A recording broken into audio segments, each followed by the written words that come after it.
So somebody in the ATMSP podcast or the ATMSP Facebook group posted a picture the other day about asking if anybody wants to work in California. And I said that I would tell this story on the podcast. So I'm assuming that this part will be, which is that in 7th grade, 1992, we had these Mac LC. They were like pizza boxes in our computer labs. And we got, and I think I told this story on the origin story one, but we got Microsoft Word to install, and it was like 15 3.5-inch diskettes. And so I'd asked the teacher if I could take it home and install it on my own computer. And like, she didn't know anything about like end user license agreements or anything like that, right? And so I took it home and I installed it on my home computer. And when you first started it up, it said like, "What's your name?" And I was like, "Justin Esgar." It's like, "What are your initials?" "JE." And I did my install and it worked and fine. And so I came back, the next day or whatever it is, and the teacher was like, "Well, you know how to do this, right?" And I was like, "Yeah." She's like, "Can you just do it on all the computers here?" Because clearly she didn't know how to do it. So I installed it on all those computers. And then from 1992 till 1999, when they replaced the computers, whenever you launched Microsoft Word, it said it belonged to Justin Esgar in the Woodmere Middle School, District 14 of Long Island. Yeah. And actually what's really even funnier about this is friends that I had that were younger than me, or like friends of like people that were my age, like their younger siblings, when they would hang out with all of us, AOL Instant Messenger used to have your away message. And one person had their away message being like, "Do you guys remember Microsoft Word in blah, blah, blah's computer lab in the middle school? And it used to say it's belonged to Justin Esgar." "Yeah, I'm hanging out with that guy today." Like something like that. So I promise I would tell that story. There it is. I was not laughing because, yes, you told me the story before. I was laughing because in 1992, I was getting married. I mean, it's weird for a 7th grader to get married. Mm-hmm. I had this conversation the other day with somebody where I thought they were much younger than they are. And it's really funny because like, I don't want to second guess, but I try to guess people's ages. And like, there are times where I'm like way off and I'm like, either you're way younger than when I think you are, you're way older than I think you are. And that just shows me the level of stress that I have gone through at 43 to be this bald. Clearly I'm either doing something very, very right in my business or very something wrong in my business.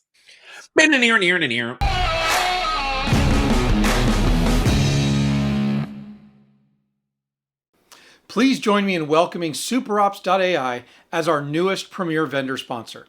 SuperOps has shown its support for all things MSP by providing financial support to our community, so please welcome them and show your appreciation for that support.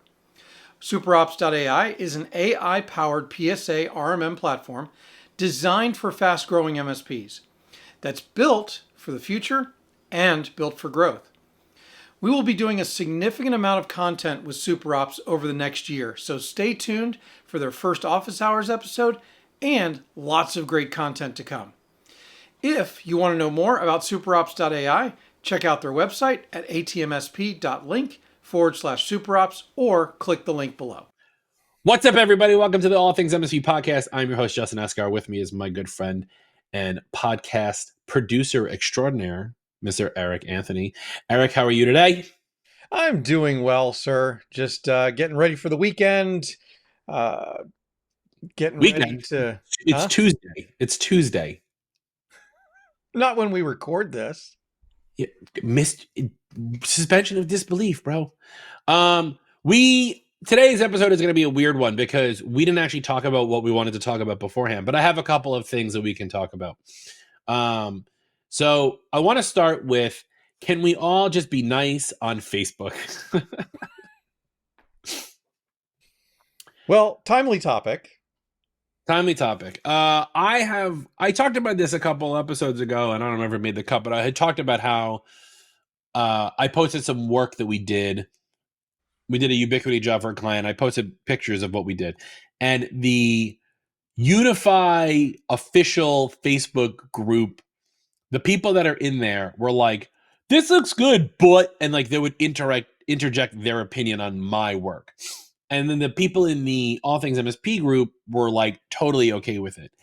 And somebody today, because it just irks me that this happens.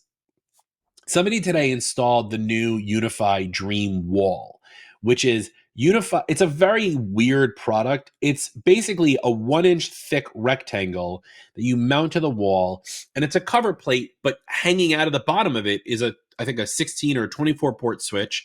So you have all these Ethernet wires that come out the bottom, and you have the power cord and the main line going in the top. So it's a very odd looking product because there's no.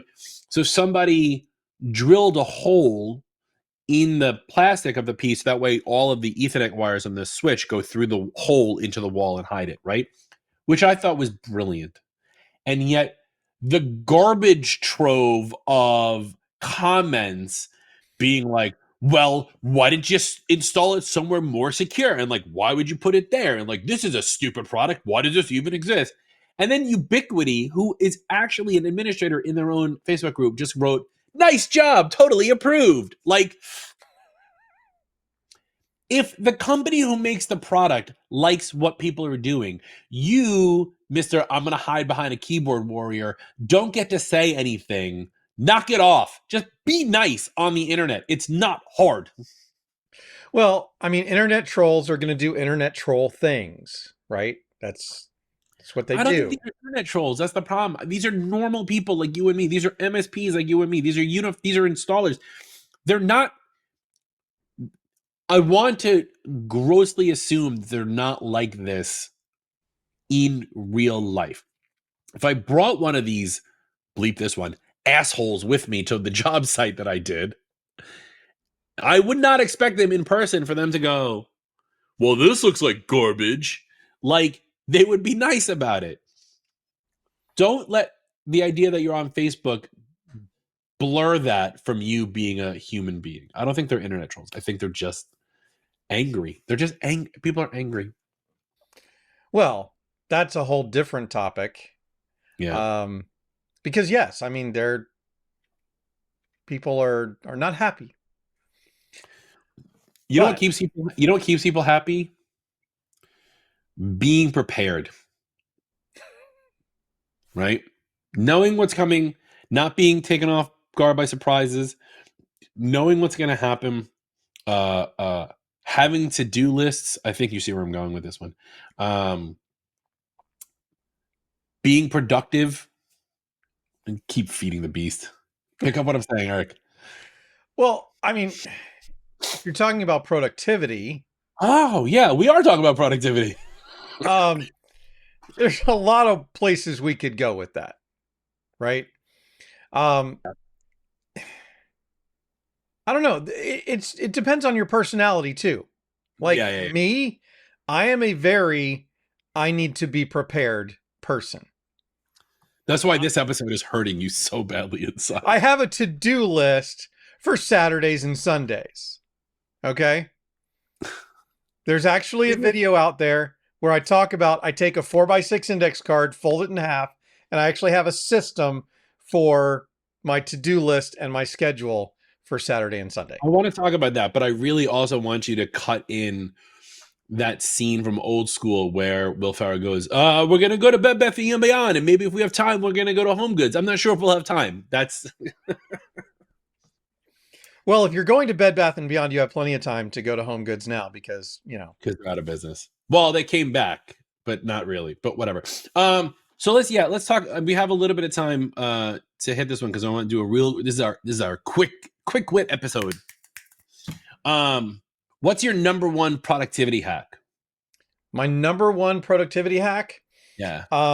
You mean besides pharmaceuticals? And caffeine is probably calendar blocking. Nice. That is probably the most useful thing for me in terms of productivity hacking. Try not to have this. I coughed already on the camera. I don't need that sound in there. Calendar blocking is a really good one where, for those who don't know, what you're doing is you're literally putting the time of what you're working on your calendar, not just your appointments.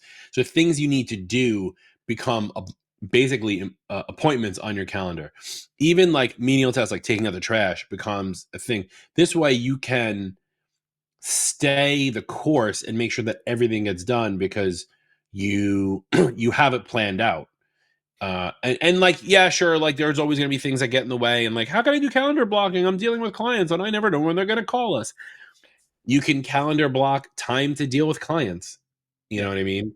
Well, Um, and you have to give yourself grace, right? You have to give yourself some flexibility. But the idea is, here's the problem, and here's the problem that I have. I don't know if anybody else has it, but I definitely had this problem, and this is why I started calendar blocking. It's because if you don't give a task a certain amount of time, it will take as much time as it oh yeah, wants. yeah. You know, the task monster will eat as much time as you give it. I wonder why. You said Task Monster, and part of me was like, is that a feature in Windows? But it's Task Manager. Yeah, the job will take as much. If you're given 3 weeks to do a project, you're gonna get it done in. You're not gonna touch it for 2 weeks and 6 days. Like, let's be honest, that's just human nature because we always have other things in the forefront, which is not the best way to function because then you're always on. You're always on edge. You're always on the cusp of it failing as well. Yeah. And the other problem that I would have is that I would give myself too many things to do in a day if I just put them on a to-do list. And so I was consistently getting to the end of the day and feeling bad about my day because I felt like I hadn't accomplished Oh what I yeah. set out to that day. I feel that I hate when I don't finish my to-do list in a given day, and it like it weighs on you also, especially because like then you go to bed thinking about like, oh, I could have gotten all these other things done, but instead you're just like lying awake as opposed to sleeping. So I like that. Calendar blocking is, I wouldn't say, like, I used to think that calendar blocking was like an intro move for a lot of people, but I know a lot of people who are more advanced productivity people than I am that still do it because it it's not a novice versus pro thing. It's more of it works. If it works for a lot of people. If it doesn't work for you, there's other things obviously, but it works for so many people that I think it's a great one. Alternatively to that hack, mine is it's similar because I don't do calendar blocking, which is when I have a to-do list, is to write down how much time I think a task is going to take, and then I will do all the fast ones first. So if my to-do list is like take out the trash, do the dishes, change the laundry, call that client, respond to emails, write up my proposal for new client, I will change the laundry, do the dishes, and take out the trash first because I know I've written those down as no more than 5 minutes. And I want to get those out of my head and off my docket so I can focus on that client thing. Because if I'm on the phone with a client and I'm thinking about the laundry or thinking about doing the dishes, I'm not going to be fully engaged with that client. So I tend to that's mine. I try it's similar. It's similar because I'm trying to like all of this comes down to is manipulating time, which I think has been like a human trait since we understood what time is. So time is different for everybody, right? I realize time's a constant and it doesn't really change, but our view, our opinion of time changes. Mm-hmm.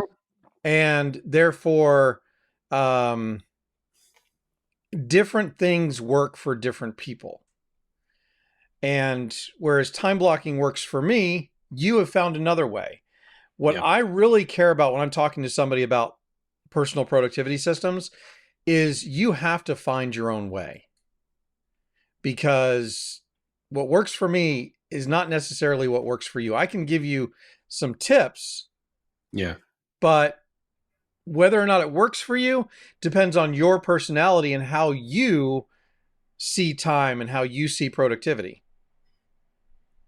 My favorite line from that movie Tag is when they're all like synchronizing their watches, and John Hamm's like, "All right, synchronize your watch," and like one of the guy goes, "I don't have a watch," and then Hannibal Buress goes, "Time is a construct," and just walks away. Yeah. Yeah. Well, and it is, right? In Yeah. one sense of the word, and because that construct can be viewed by different people in different ways. How you deal with it personally has to fit you and the way you view that construct. Yeah. It's a timey-wimey, wibbly-wobbly mess. But I mean, I want to know from you, the listeners, do you want to see Eric's productivity tips? Because we're thinking about doing something. And if you do, just leave a comment wherever you see this and put tips. I want to see how many people want. I want to see just loads of YouTube comments just saying tips and throw people off. Productivity is a tough thing, because also then it comes down to, is like, how do you measure productivity? Because like you said earlier, and we were talking about, is like, if you don't finish your to-do list, were you not productive that day? Well, if your to-do list has 100 items on it and you did 90 of them, right, and you didn't do 10, you might go to sleep feeling like you weren't productive, but like you got 90% of your day done. Right. Right. There's that's also another thing that really like messes with our minds, is the concept of, was I productive? Because there's been days where I know I have like answered a bunch of support tickets and I've taken a bunch of calls from clients and I've done a bunch of stuff. And at the end of the day, I go, man, I didn't do shit today. Yeah. Well, so there's that, which I find that if I'm tracking towards a goal, that as long as I know I made forward progress on all the different things that I'm trying to accomplish, then I feel okay about it. Now, there's another thing that kind of fits in here, and we're talking about time, so I feel like this is appropriate. Everybody talks about work-life balance. Ugh. It's a bunch of bullshit. It's because, especially for entrepreneurs. Let's put that out there, right? I agree, it's bullshit, but it's especially bullshit for people who own their own businesses. Well, I think it's bullshit for everybody, okay? Because you cannot spend equal amounts of time on the different domains in your life. Yeah. You can't, you have work, you have your vocation, you have your avocations, you have your family, you have, maybe a religious life, maybe you have, something else. You have these different domains. And it's not about spending equal amount of time in each of those. Yeah. It's about giving each of those what they need frequently enough to maintain your, and this is something I'm still working on, so I don't have all the words right for this yet, but I did determine its frequency. Frequency is a good word for this, but it's giving it enough time so that your status, I'll call it for now, in that domain makes you feel like you are contributing the appropriate amount of effort, not time, to that domain. Because you have to fill the jar. You have to fill the jar. Like, making sure that, I maintain a relationship with my parents, right? Yeah. Doesn't take a lot of time. I just need to do it consistently. And that's where the frequency piece comes in. And I've got some drawings that I've put together on this. I'm solidifying something, and hopefully, we'll take a look at it one of these days. So if you want to be in touch with Eric's parents and help him balance this, no, I'm just kidding.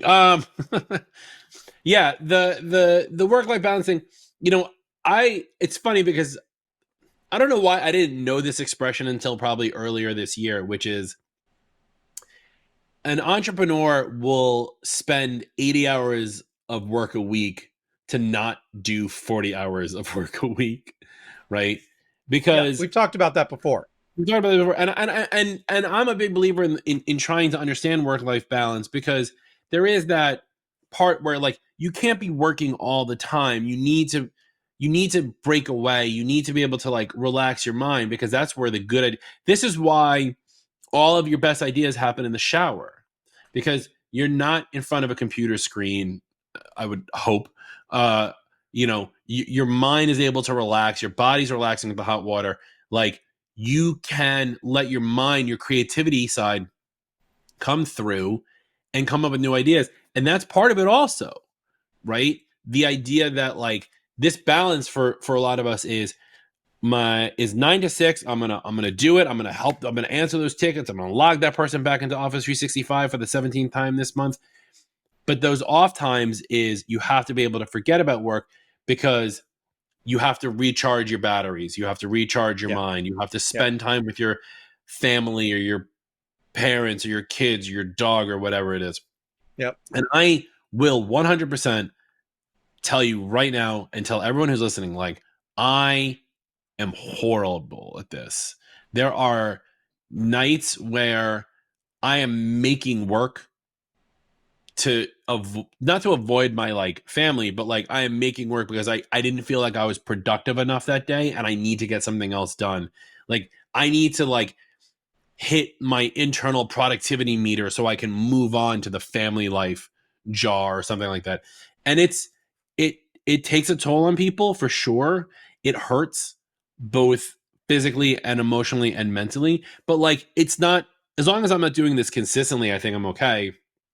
And if you are, like, call us or seek treatment or like DM a friend or something. But like finding that balance between the two is it's not a matter of it being a 50-50 balance. It's a matter of it being a balance for your homeopathic way, of living. And so the example that I just came up with while you were describing that, by the way, is we have plants out on the back porch. We have plants inside the house. Yeah. The plants outside need water more often because they're outside, they're in the sun, it evaporates sooner. Same plant can be outside and inside, but the one outside needs more water. Yeah. Okay. The one inside can't be ignored either. So you're right. It's not about the balance of the two. It's not being equal with the two. It's about consistent frequency with both. Yeah. To the degree that they each need whatever they need. Be an outdoor plant. Show lights and screens are no good for your skin. Be an outdoor plant. No, but I do want to go back to that other podcast you were talking about that you do in the shower. Is that on your OnlyFans? No, I don't podcast in the shower. I'm not telling people my secret URLs. I have spent, like, if I go away for weekend, like I remember a couple years ago, I went like to a spa retreat place with my wife for the weekend, and I had gotten a massage, and I'm in like, the Zen room, and there's this fireplace and quiet, and it's all dim, whatever it is. And I grabbed a piece of paper and I wrote out like 100 new ideas in 5 minutes. Stuff that was just like, It was like just backed up in my brain, and I couldn't get it out until I relaxed a little bit and got it out. I think that's a big piece of it. So if you're an MSP and you're feeling stressed, go get a massage is what I'm telling you to do. Go book a spa weekend because those things help. Spend the money. It's worth it. I know this episode's a little all over the place, but like to wrap this all up with a nice little bow, right? Productivity is not measurable based on a list. Get your stuff done. You'll feel good about yourself. Find time to stop working so you can recharge those batteries to build out the pieces on your business, which will help you become more productive. See, I figured it out. It's a Mobius strip. It comes back around. There you go. And if you do it right, you can time travel.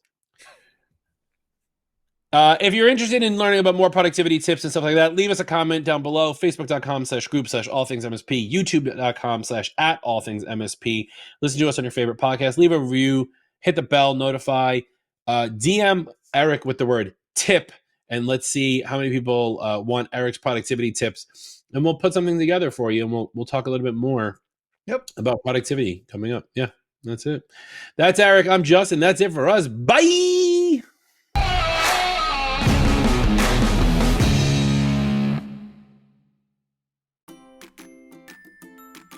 From your host, Justin Esgar, and myself, thank you for listening to the All Things MSP podcast. Join the All Things MSP Facebook group or follow us on LinkedIn, Instagram, and YouTube. The All Things MSP podcast is a BizPow LLC production, and even though we drink a lot of it, this podcast is still not sponsored by Liquid Death.